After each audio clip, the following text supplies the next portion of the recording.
အောက်ကတမန်ကတဲ့တိုးထင်းနေကိုလာပြီးမှဗလင်မျိုးမှာ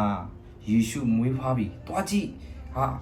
အဲ့ဒါတိုးထင်းနေကပြေးပြီးမှဘုရုတော်ကြည့်တယ်ဆိုယေရှုတွားကြည့်တယ်ဘုရုတော်ကြည့်ရတော့ ဒီစု ပြေးတော့ကျုံသူမတိုးအောင်ပါတယ်နော်တိုးပါပြေးလိုက်တာကျုံအော်တိုးထင်းနေပြေးလိုက်တယ်ဆိုတိုးတယ်ယေရှုကိုတွားကြည့်တယ်အဲ့နဲ့တဲကိုရောက်တဲ့အခါမှာဩဒါဘူးလေ ရောတက် ရောတက်ဒါဘူးလေမာရီ မာရီ ဒါကရောယေရှုယေရှုကိုနောက်ဆက်ခါမှာတိတ်ထားတာတို့ထင်းနေကိုမြင်ပြီးတော့ဝမ်းမြောက်ကြတယ် ပြပတ်စံ အဲ့ဒါပတ်စံနေဦးဇက်ခေရတဲ့ပီတူဒီစီကနေအခွန်နေကောက်တာတဲ့နော်သူကလောဘကြီးရဲ့လူတွေရဲ့ပတ်စံနေလိန်ပြီးတော့အခွန်နေကောက်တယ်ဘာကောက်တာ ပတ်စံ ပတ်စံနေအနာယေရှုသူတွေ့နေတာတဲ့ဒါလူကြားထဲမှာလေ तू ကဟာလူကြားထဲမှာလေ तू ကကြည့်လို့မရဘူးလေ तू ကအရက်ကဖုဇက်ခေကဖုလေးဆိုတော့လေ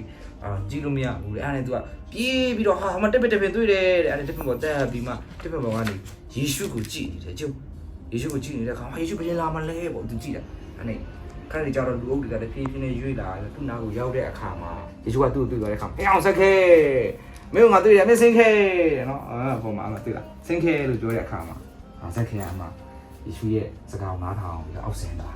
ဇာတ်လက်ဆောင်ပြီးတဲ့ Bible Society ကိုလည်းယဉ်ကျေးဇူးတင်ပါတယ်ဒါသမီးလေးကိုဖတ်ဖို့ပုံလေးကြည့်ဖို့ပုံဝင်းထုလေးတွေပြလိုက်တယ်လေကျေးဇူးတင်ပါတယ်အခုလိုမျိုးလက်ဆောင်ပြီးတဲ့အတွက်ဘုရားတာကြီးကောင်းကြီးပေးပါစေ